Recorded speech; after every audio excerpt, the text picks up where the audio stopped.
तो hello student, मैं आपका नीना पर यहाँ पर स्टडी से रिलेटेड वीडियो आपको डेली मिलते रहती हैं। तो चैनल सब्सक्राइब कर लीजिए, वीडियो कर सकते हैं और शेयर से ज़रूर करिएगा, ठीक है। पिछले बताया था इस प्रकार से आप जो सारी विधि है उस विधि से उस विधि से आप किस प्रकार समीकरण हल कैसे ज्ञात कर सकते हैं। मैं बताने वाला हूँ द्विघात समीकरण का जो डिस्क्रिमिनेंट ऑफ घात समीकरण करते हैं, विकर कैसे करते हैं, आज उसके बारे में चर्चा करेंगे। यदि आपको समीकरण का हल नहीं आता तो उस वीडियो लिंक डिस्क्रिप्शन है, उसे जाकर चेक कर सकते हैं, पूरा आपका पूरा समझ आ जाएगा। चलिए, आज का टॉपिक है द्विघात समीकरण के विभेद, जिसे विकर भी कहा जाता है, डिस्क्रिमिनेंट में, ठीक है। और ये वीडियो का पार्ट 3 है, पार्ट 1 पार्ट 2 लिंक डिस्क्रिप्शन, ठीक है। तो चलिए अब इन विभेदकों और विविक्त कर ज्ञात करने की पर थोड़ा चर्चा करते हैं।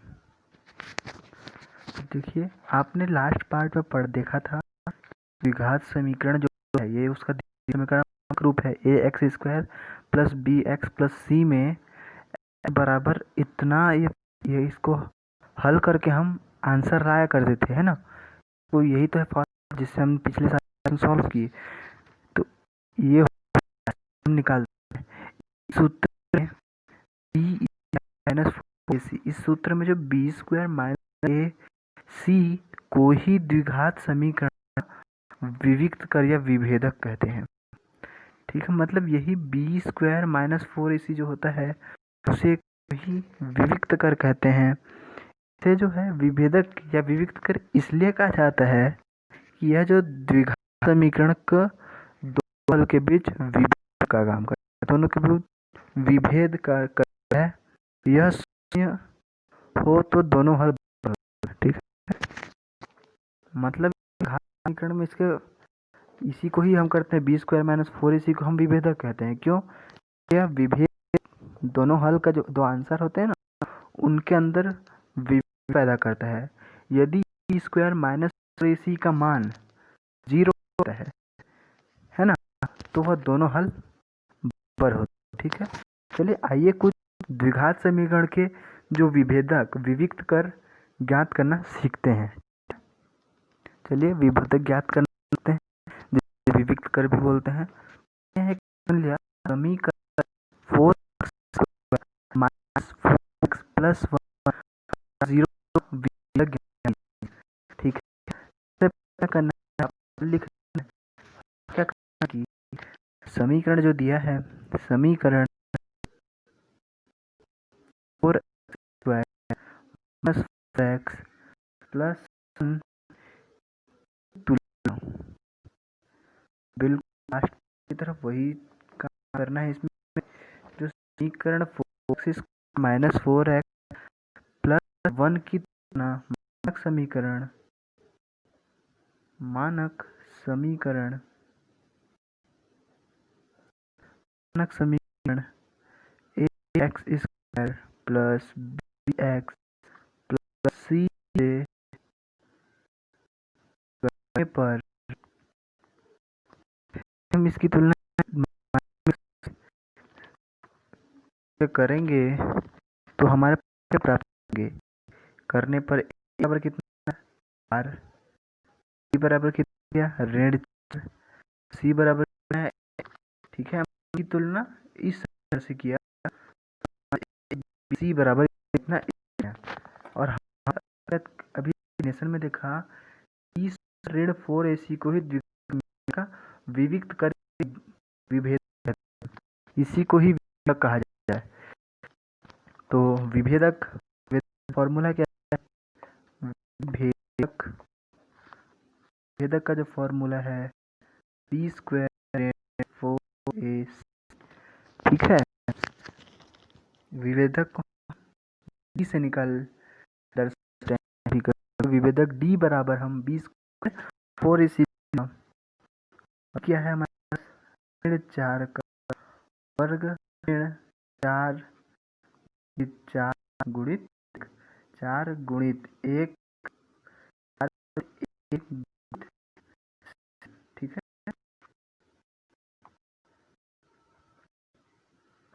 अब देखते हैं, 4 चौके 16, 16, विभेदक क्या है, 0 के बराबर है, डी जो है के बराबर आ गया। यहाँ पर जो विभेदक आया है 0 आया है, मतलब ये समीकरण जो है इसका हल समान होंगे। मैंने आपको डेफिनेशन में बताया कि बी माइनस समीकरण का विविक्त कर यह इसलिए कहा जाता है ये दोनों हल अंतर है। यदि इस दोनों का हल समान होता है, यदि विभेदक का मान 0 नहीं आता है, दोनों हल बराबर नहीं होते, दोनों का आंसर अलग अलग होता है। और कहते हैं विभेदक कैसे हल करते हैं विभेदक को। चलिए मैंने वर्ग समीकरण 3x माइनस 2 कर्ण 8 या वर्गमूल 8x धन 2 का विभेदक, तो विभेदक ज्ञात करने पड़ता है। समीकरण 3x² माइनस 2 वर्गमूल 8 x धन बराबर 0 की तुलना मानक समीकरण x² प्लस bc से करने पर, समीकरण दिया है इसके हम मानक समीकरण से करेंगे। a बराबर आएगा 3, b बराबर 2 वर्गमूल 8, c बराबर आ गया 2। ठीक, ए बी सी ज्ञात हो गया। तो विभेदक क्या है, विभेदक डी बराबर होता है बी स्क्वायर 4 का मान कितना है, 2 वर्ग का वर्ग ऋण 8 गुणित ए गुणित सी। ठीक है, होता है 4, ऋण करेंगे तो धन हो जाता है, इस तो क्या हो जाएगा सिर्फ 8, 4 3 11 12 24। अब डी कितना हो गया, ये 24, डी बराबर घटाएंगे तो डी बराबर, मतलब यहाँ डी 8 आया है, मतलब विभेदक में अंतर है, विभेदक का मान है। ठीक, जरूर कि विभेदक का मान 0 ही, कुछ अलग आ सकता है। ठीक है, चलिए कुछ क्वेश्चंस लेते हैं इस टॉपिक, फिर इस विभेदक के टॉपिक को। ठीक है, ये विभेदक का क्वेश्चन है। इस समीकरण दिया समीकरण हल के पहले समीकरण की तुलना मानक समीकरण a x b x c बराबर 0 से करने पर, ये जो दिया x plus b x plus c बराबर 0 पर बराबर आएगा बी बराबर आएगा सी बराबर आएगा क्यू। ठीक है, और विविक्त कर विभेदक जिसे विभेदक डी बराबर आएगा 20 ऋण ए डी बराबर आएगा पी का ऋण 4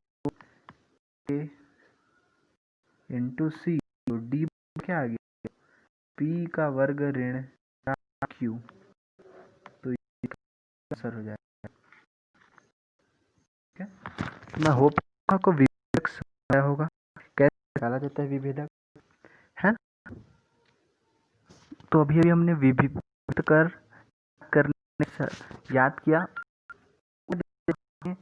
किसी क्वेश्चन में विभेदक 0 थे, क्वेश्चन में 8, 9, 10 धनात्मक मान आ रहे थे, और क्वेश्चन में विभेदक ऋणात्मक आएंगे। जैसे जिसमें विभेदक का मान ऋणात्मक आया है, जैसे कि क्वेश्चन नंबर 8, इसमें विभेदक का मान थोड़ा ऋणात्मक आया है, तो बस 0 है, विविक्त कर का मान 0 है, ऋणात्मक आया है और आया है। तो ये तीनों आए हैं, मतलब विभेदक में 3 स्थितियां प्राप्त हुई हमारे पास।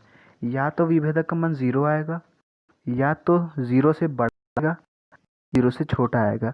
यदि विभेदक का मान 0 आता है ना, यदि विभेदक का मान 0 आता है तो क्या होता है, यदि d बराबर 0, जैसे पहला आया था उसमें d बराबर 0 आया था, तब समीकरण के दोनों होंगे वास्तविक और समान होंगे, मतलब d बराबर 0 तो समान होंगे, होंगे वास्तविक संख्याएं की, कोई काल्पनिक संख्या नहीं होगी, कुछ भी मान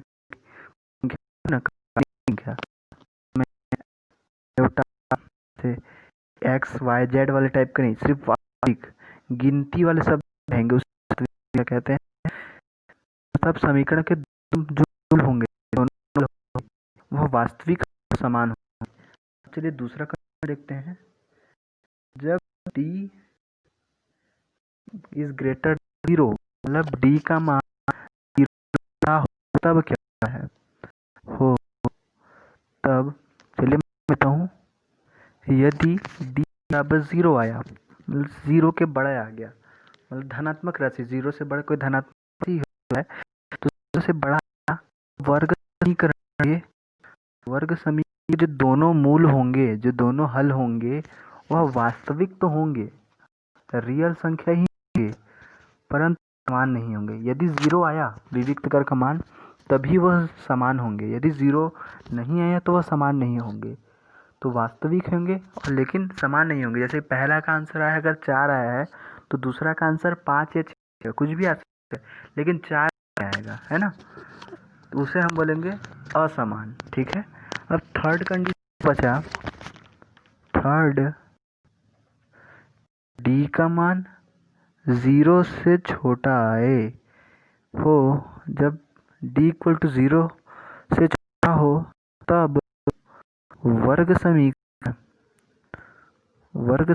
के दोनों मूल काल्पनिक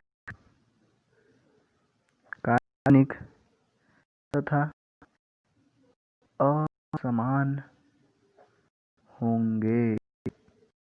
ठीक है, क्या कह रहा है, यदि ऋणात्मक मान आ जाता है d का, विविक्त कर या विभेदक का मान ऋणात्मक आ जाता है, तो वो उसके जो मूल होंगे वो वास्तविक नहीं होंगे, काल्पनिक होंगे। ठीक है, तीनों कंडीशन से हम कुछ क्वेश्चंस लेंगे, तीनों कंडीशन से हम क्वेश्चंस लेते हैं और सॉल्व कर लेंगे। ठीक है, इसी विविक्त कर आगे बढ़ाते हैं। पहला क्वेश्चन हमारे पास, यदि इस प्रकार का क्वेश्चन पूछता है तो देखिए उनका लिखावट इस प्रकार होगा, कोई भी समीकरण होगा कि मूलों की प्रकृति बताइए। यदि विविक्त का जो क्वेश्चन वाले स्थितियां वाली है ना पार्ट, तो इस प्रकार पूछेगा, तो समीकरण हल लिखेंगे, हल करते हैं, तो समीकरण की तुलना, सबसे पहले इसका विविक्त कर निकालेंगे, देखते हैं 0 आ रहा है, 0 से बड़ा आ रहा है या 0 से कम, है ना। उसके बाद हम बताएंगे इसके जो मूल है वो वास्तविक होंगे कि काल्पनिक होंगे, समान होंगे कि असमान होंगे। ठीक है, पहले इसका विविक्त कर निकालना जरूरी है। समीकरण की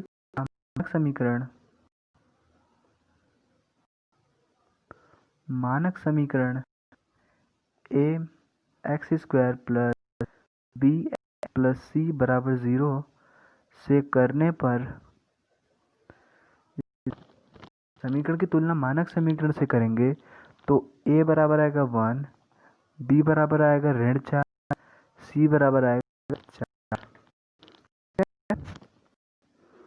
अब विविक्त का निकालते हैं, विभेदक विभेदक डी बराबर क्या है, बी का वर्ग ए सी, और बी कितना है ऋण 4 का वर्ग ऋण 4 ए सी, 16 हो गया, और 4 चौके 16 हो गया। तो यहाँ तो डी बराबर आएगा 0। यहाँ पर डी बराबर आया 0, तो इसका मतलब कंडीशन नंबर अपने 1 देखा, कंडीशन नंबर क्या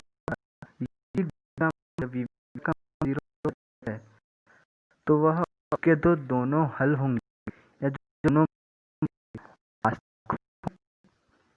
या होंगे, वही है आंसर। अतः क्या ये वर्ग समीकरण दिए वर्ग समीकरण अब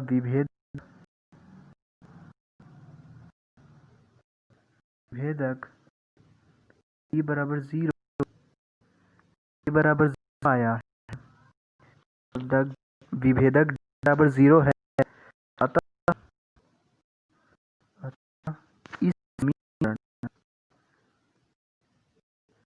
इस समीकरण के दोनों मूल वास्तविक होंगे तथा वास्तविक होंगे समान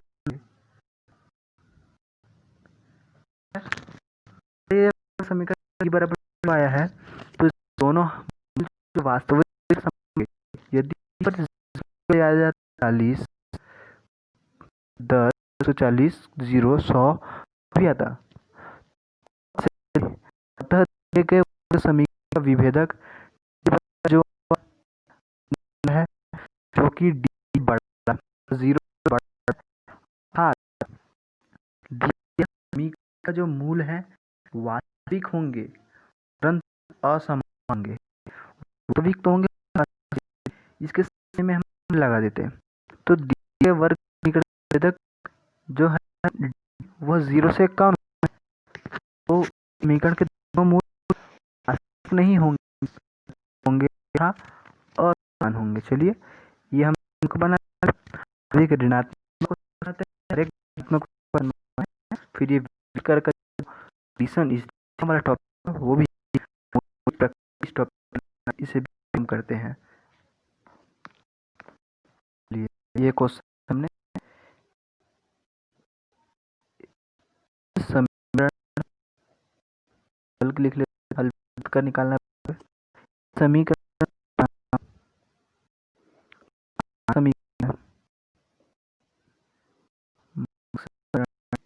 ए x square plus b plus c से करने पर क्या मिलता है, बराबर मिलता है 2 बराबर मिलता है 2, ए बी तीनों के मान 2। अब है विविक्त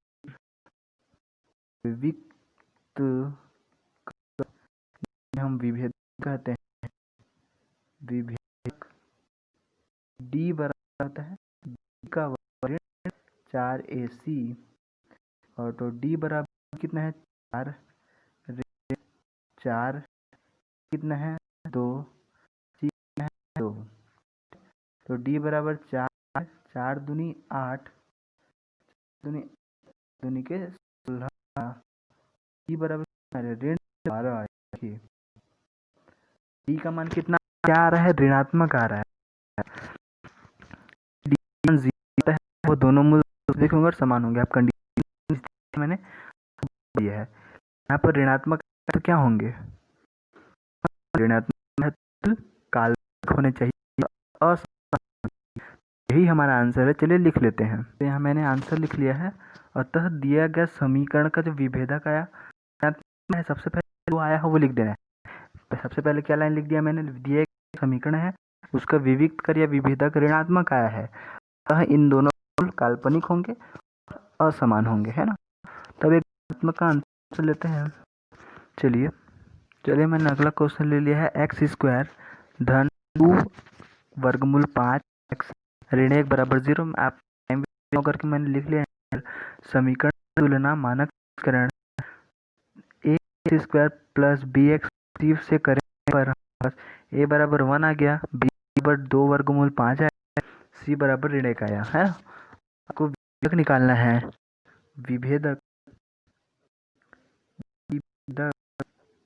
डी बराबर क्या होता है, बी का वर्ग ऋण 4ac बी वर्ग करना है, बी का मतलब 2 वर्गमूल 5 का वर्ग करेंगे, ऋण 4 इंटू 1 गुणित ऋण 1, तो 2 वर्ग करेंगे तो 4, 5 का वर्गमूल 5 वर्ग करेंगे 5,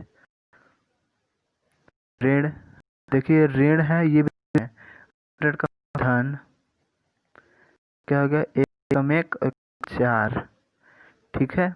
तो यहाँ क्या आ गया 20 धन 4 बराबर कितना है 24।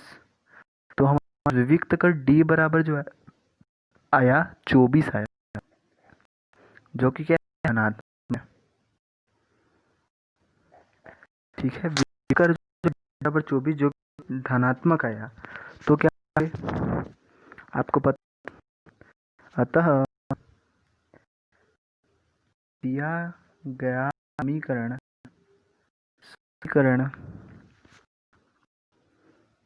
के विभेद का मान, विभेदक का जो मान आया, विभेदक का मान धनात्मक, विभेदक का मान धनात्मक है, अतः दिए समीकरण के दो मूल वास्तविक होंगे,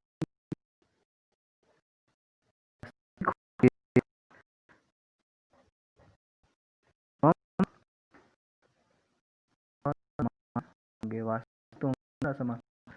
रखिए जैसे वास्तविक होंगे, और यदि 0 छोड़ गया तो अवास्तविक होंगे, काल्पनिक बोलते हैं, काल्पनिक और असामान्य आ गया, समान भी होंगे और वास्तविक भी होंगे, ठीक है। तो ये हो गया आपका विविक्त से स्थितियां मूलों की प्रकृति करना। अब इन्हीं मूलों की प्रकृति हमें कुछ आंसर, जैसे कि एक क्वेश्चन मैं आप 2 क्वेश्चन बताता हूँ जो आपको इसी टॉपिक से पूछ दिया जाता है कभी कभी। देखिए एक क्वेश्चन बुक में दिया गया है, जैसे यहाँ क्वेश्चन लिखा गया है के का हमको मान ज्ञात करना, जबकि दिए गए जो समीकरण है उसके मूल वास्तविक है और समान है। क्या होता है, जब वास्तविक होने के लिए कौन कौन से कंडीशन है, या तो वह 0 के बराबर होना चाहिए या 0 से बड़ा होना चाहिए, तब वास्तविक होता है, समझ गए। और समान होता है जब 0 होता है, तो हमारे पास हल में लिखेंगे इसे। तो चलिए पहला का हल करते हैं। समीकरण पहले लिख लेते हैं 2x स्क्वायर 10x धन के बराबर 0, लिखते हैं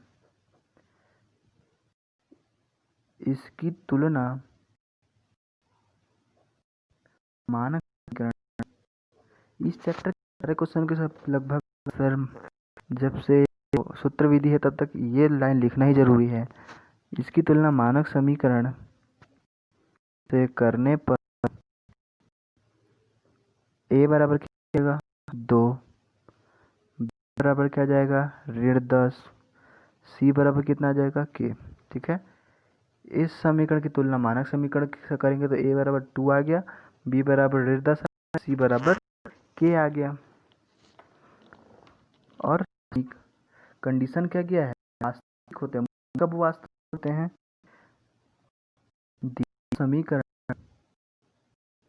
समीकरण के मूल वास्तविक होंगे,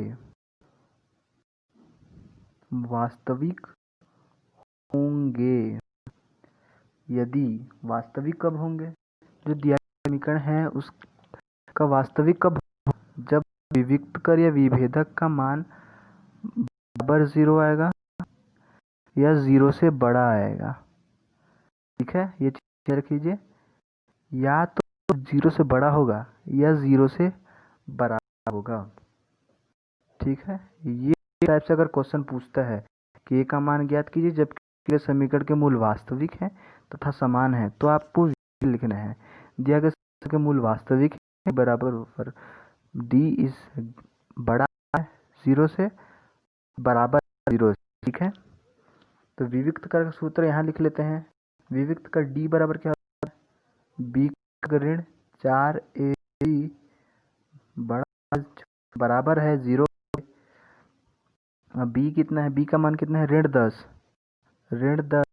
का वर्ग ऋण 4 गुणित 2 गुणित के बड़ा है बराबर है 0 के। 10 का वर्ग कितना होता है 100, 4 8 के बड़ा है बराबर है 0 के। अब हम किसी एक को पक्कर कर देते हैं, जैसे कि हम 100 को यहीं रहने देते हैं और बड़ा है इसका, क्योंकि ये इधर जाके इधर जाएगा तो क्या हो जाएगा धन, हम यहाँ पर 8 के लिख सकते हैं। अब दोनों के का मान निकालना, हमें के का मान निकालना है, तो दोनों पक्षों में 8 से भाग देंगे। दोनों पक्षों में यदि हम 8 से भाग दे देते हैं तो क्या होगा 100/8 बड़ा है बराबर है किसके, के, क्योंकि 8 से भाग तो 0 हो जाएगा, 1 हो जाएगा। इसको हम भाग देंगे 8 एकम 8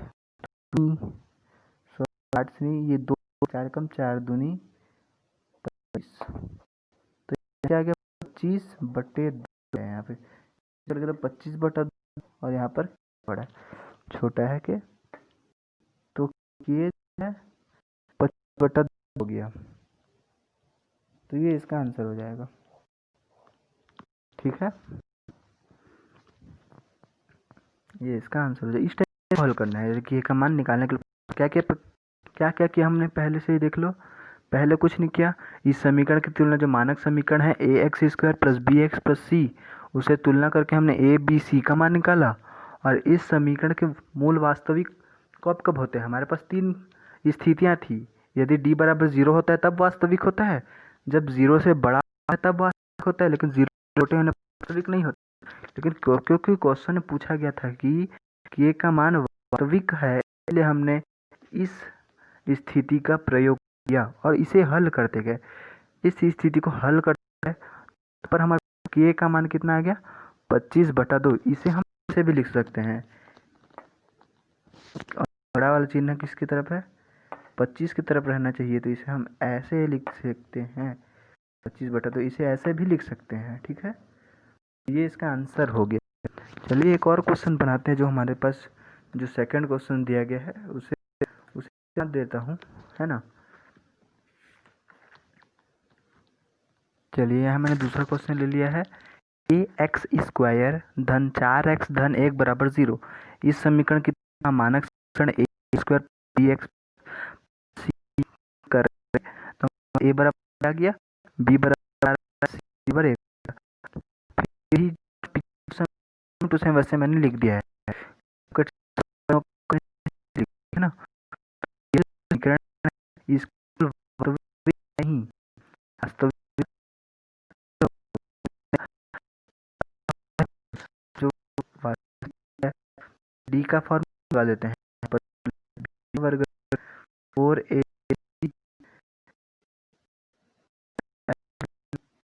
मान देते हैं, का मान कितना 4 ऋण 4 गुणित के गुणित 1 बड़ा 0 बराबर है 0 के। 4 का कितना होता है 16 के 0 के।